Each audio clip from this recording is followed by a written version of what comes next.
Honest critic में आपका स्वागत है। दोस्तों, ऑनेस्ट क्रिटिक जो चैनल है, it's all about positive thinking और नेगेटिव थिंकिंग का निचोड़, जिसको मैं कहता हूँ एनालिटिकल थिंकिंग। तो चलिए वीडियो शुरू करते हैं। दोस्तों, इस वीडियो में हम डिस्कस करेंगे जो 17 नवंबर का जो अपडेट्स थे, जो मैंने ऑलरेडी पिछले वीडियो में शेयर कर दिया है, उसके जो पॉजिटिव पॉइंट्स और उसके नेगेटिव पॉइंट्स को डिस्कस करेंगे। और प्लस स्पेशली जो इनकम से रिलेटेड जो बात की थी मिस्टर ऐश ने, उस चीज़ के बारे में यहाँ पे डिस्कस करते हैं। चलिए शुरू करते हैं। तो सारे पॉजिटिव पॉइंट्स में जो सबसे इम्पोर्टेंट पॉइंट ये लगा मुझे कि ऐश ने क्लियरली कह दिया कि ऑन पैसिव इनकम गारंटी नहीं देता है। जो रेसिडुअल इनकम की गारंटी, जैसे बहुत सारे वीडियोस में आपको पता ही होगा कि ज़ीरो टीम वाले इतना कमा सकते हैं, ज़ीरो टीम वाले उतना कमा सकते हैं, $6,000 $8,000। तो सोच के देखो बाकी जिनकी टीम बनी होगी वो कितना कमाएंगे। तो इस तरह की बातें अभी रिसेंटली भी किसी एक देश में बात की है किसी लीडर ने, तो उनको ये बोला गया था कि ऐसी बातें नहीं करनी है क्योंकि इनकम गारंटी नहीं होती है। गारंटी क्या दे सकते हैं? गारंटी एक गुड प्रोडक्ट की दे सकते हैं, गुड सिस्टम की दे सकते हैं। बाकी रेस्ट किस पर डिपेंड करेगा? रेस्ट डिपेंड करेगा कि सेल्स कैसे हो रही है, प्लस जो भी अदर फैक्टर्स होते हैं, जैसे एक आईटी कंपनी चलती है। और ये बात स्पेशली मैंने एक वीडियो बना के आप लोगों से सबसे शेयर किया था कि ज़ीरो टीम की जो इनकम हो सकती है, क्या वो $6,000 से $8,000 हो सकती है क्या?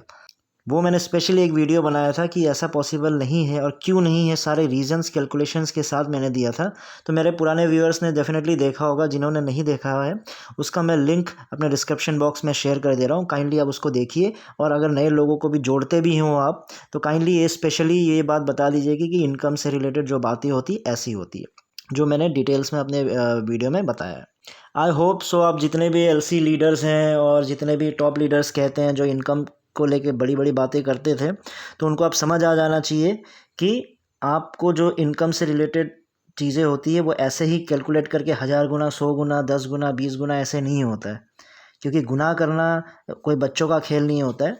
गुनाह करने के लिए ज़मीन आसमान एक करना पड़ता है, और आप लोग 1000 गुना, 100 गुना तो ऐसे यूज़ कर देते हो जैसे मैंने बस कैलकुलेटर में आपने बस दो नंबर्स को मल्टीप्लाई कर दिया और सारे आपके पास उतने पैसे आ गए। तो वैसा नहीं होता है। तो चलो, ऐश ने क्लेरिफाई कर दिया है, तो होप अभी कोई लीडर्स इस तरह की बातें नहीं करेंगे। और जो दूसरा इम्पोर्टेंट पॉइंट है, वो अभी रिसेंटली मैंने भी एक वीडियो बनाया था और शेयर किया था एक कॉल रिकॉर्डिंग के बारे में, जिसमें धनवंत सिंह ने जो कॉल रिकॉर्डिंग दी थी पूजा जी का। तो उसमें उन्होंने बताया था कि बहुत सारे लीडर्स ने, जो बड़े बड़े लीडर्स होते हैं, वो क्या करते हैं, ओवर चार्ज कर लेते हैं अपने फाउंडर्स से ज्वाइनिंग करवाने के लिए, पेंडिंग आईडीज़ से रिलेटेड बड़ी बड़ी बातें करके कि आप इतने टॉप पे रहोगे तो आपको इतना इनकम आएगा, इतना फ़ायदा है। 50-50 हज़ार तक लिए हैं लोगों से। तो ये चीज़ें बहुत गलत हुई हैं। तो इसलिए ऐश ने स्पेशली कहा है कि उन वो जो टॉप लीडर्स और स्पेशली वो एलसी लीडर हैं, ठीक है, एलसी लीडर्स भी हैं जिनके ऊपर वो एक्शन लेंगे, सस्पेंड करेंगे, और उनको हो सकता है मौका दे ना दे, डिपेंड करता है वो क्या डिसीजन लेते हैं। लेकिन हाँ, कम से कम स्पेशली उस बात को लेके उन्होंने कहा है कि वो गलत किए हैं और सारे पैसे उनको वापस कर दिया जिन जिन से लिया गया था। मैंने जैसे कहा था, सेम टू सेम ऐश ने भी यही कहा है कि छोटा मोटा अमाउंट ठीक है, चलता है, लेकिन आप इतने बड़े बड़े अमाउंट लोगों से ले रहे हो तो डेफिनेटली ये बहुत ही गलत बात है।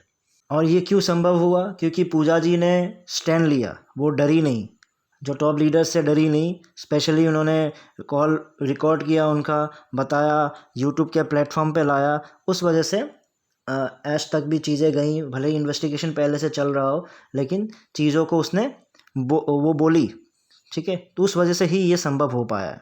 तो जैसे मुझे क्वेश्चंस पूछते हैं ना, अगर यूट्यूब में बकवास करने से अच्छा आप संडे के वेबिनार में आओ, वहाँ बात करो, तो मैंने हर लोगों को यही बताया कि वेबिनार में बात करना, वेबिनार का मालिक कौन है? वो एलसी लीडर्स ही है ना। तो अगर वो जो चीज़ बोल रहे हैं वो ही बोलना चाहेंगे, अगर नहीं सुनना चाहेंगे तो नहीं सुनेंगे वो। तो इसलिए मैं यूट्यूब के ज़रिए अपने मेंबर्स के लिए यहाँ पे आवाज़ उठाता हूँ, जो वैलिड क्वेश्चंस पूछता हूँ। आज आप लोगों को समझ में आ गया होगा कि हाँ में हाँ मिलाते रहने से नहीं होता है, आप लोगों को वैलिड क्वेश्चंस पूछना पड़ता है।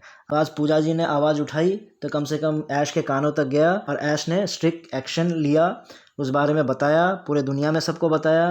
तो ओबियसली जो एलसी लीडर्स, इंडियन के एलसी लीडर्स की कितनी बेइज्जती हुई होगी।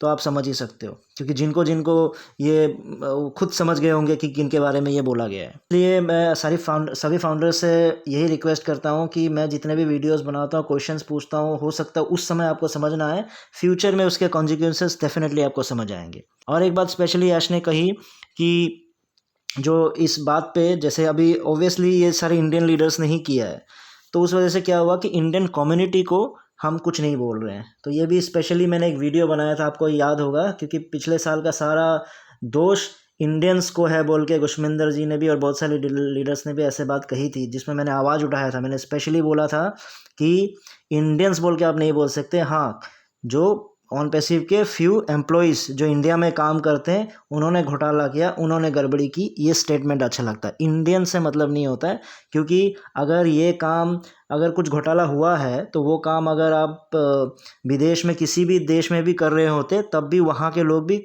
अगर ऐसी चीज़ें करने को होता है तो वहाँ भी होती रहती है। स्पेशली इस बात पे ऐश ने क्लियरली कहा है, इंडियन कम्युनिटी को ब्लेम नहीं कर रहे हैं, हाँ, लेकिन कुछ इंडियन लीडर्स ने किए हैं, तो उससे वो हो सकता है कि वो दूसरे देश में भी ये चीज़ें हो जाती। तो इसलिए आवाज़ उठाना ज़रूरी है, क्योंकि ये भी हमने स्पेशली आवाज़ उठाया था। मेरे पुराने व्यूअर्स को याद होगा, तो मेरे वीडियोस में भी आपको मिल जाएंगे नीचे। तो ये सारे पॉजिटिव पॉइंट्स थे। अब नेगेटिव पॉइंट पे आ जाते हैं। नेगेटिव पॉइंट जो इस अपडेट का सबसे बड़ा नेगेटिव पॉइंट तो यही था कि तारीख पे तारीख, ये हम यूज़ टू हो गए हैं। और मुझे कन्फ्यूजन कब होता है कि जब आप इस महीने को बैठ के अगले महीने का अगर आप डेट दे देते हो, ये बोल देते हो कि अगले महीने, तब क्या हो जाता है कि एक टाइम गैप आ जाता है। तो उस बीच में फिर ज़्यादातर चीज़ें, अभी तक का जो एक्सपीरियंस कहा गया है कि वो महीना आते आते और वो डेट आते आते तक सारी चीज़ें फिर रफा दफा हो जाती है। तो यही उम्मीद करते हैं कि शायद इस बार ये ना हो। तो कंक्लूज़न यही है कि इस बार चलो वेट कर लेते हैं दिसंबर का, क्योंकि ऑलरेडी फाउंडर्स ने बहुत ज़्यादा वेट कर लिया है, इतने साल वेट कर ही लिए हैं। और स्पेशली इसलिए मैं बोल रहा हूँ क्योंकि ऐश ने क्लियरली बोल दिया कि वो फाउंडर वेबसाइट आपका अक्टूबर को ही तैयार हो चुका था। ठीक है, अभी थोड़ा सा इवेंट को लेके और किस तरह से उसको लॉन्च किया जाए उसको लेके थोड़ा बहुत डिले हो गया। इस बार दिसंबर को वो फाउंडर्स वेबसाइट नहीं आता है, तो फिर दाल में तो काला है ही है।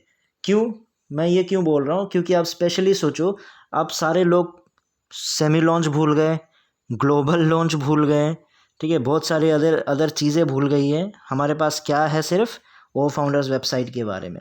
तो अगर वो फाउंडर्स वेबसाइट भी लॉन्च हो जाता है तो बहुत बड़ी बात है, क्योंकि ओबियसली उसमें 5 प्रोडक्ट्स आ रहे हैं, तो एक बहुत बड़ा ये काम हो जाएगा। और दिसंबर ओबियसली क्रिसमस का महीना रहता है, यूएस के लिए तो होली मंथ होता ही है। तो आई होप इस बार जो होली मंथ हो, दिसंबर हो, और जो वेबसाइट है उसको लॉन्च करें, क्योंकि अब तो कोई फर्दर एक्सक्यूज़ और दूसरा कोई रीज़न्स होना नहीं चाहिए। ठीक है दोस्तों, फिर इस वीडियो में इतना ही था। फिर नेक्स्ट वीडियो में नए टॉपिक के साथ आऊँगा, तब तक के लिए टेक केयर, बाय बाय।